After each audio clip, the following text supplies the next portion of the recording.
بھائی نے سوال پوچھا ہے کہ اگر امام سلام پھیر دے تو مقتدی کب کھڑا ہو؟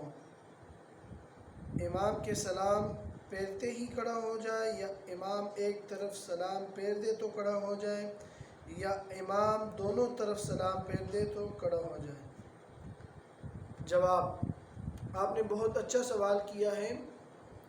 اکثر لوگ یہ سوال کرتے رہتے ہیں، بسا اوقات بہت سارے حضرات تو جگہ بھی نہیں دیکھتے، کہیں گلی وغیرہ میں یا کسی جگہ پہ بھی پکڑ کے گئے، یہی اکثر سوال جو ہے نا وہ پوچھا جاتا ہے۔ تو اس کے بارے میں ہم نے دیکھا ہے بہت سارے لوگوں کو کہ وہ کہتے ہیں کہ بھائی جب امام نے سلام پھیر دیا تو اب میری رکعتیں جو رہتی ہے تو اب میں نے اپنی رکعت کو مکمل کرنا ہے، امام کے ساتھ میرا تعلق ختم ہو گیا، لہذا اب میں نے کھڑا ہو جانا ہے۔ تو وہ بے شک امام سلام پھیرتے ہی میں کھڑا ہو جاؤں۔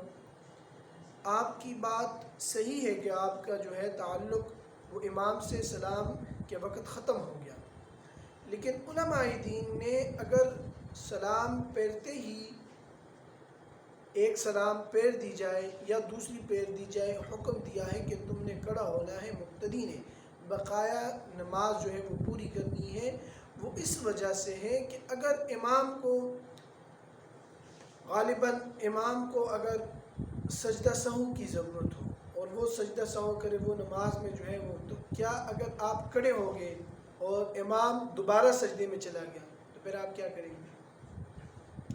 اسی طرح تو آپ نے امام کے سلام کو دیکھنا ہے کہ وہ ایک طرف سلام پھیرے تو آپ کھڑے ہو جائیں، ٹھیک ہے؟ اچھا، تو بہتر تو یہی ہے کہ آپ دونوں سلام پھیرتے ہی آپ کھڑے ہو جائیں، یعنی ایک طرف سلام پھیرے، دوسری طرف پھیرنے لگے تو آپ کھڑے ہو جائیں۔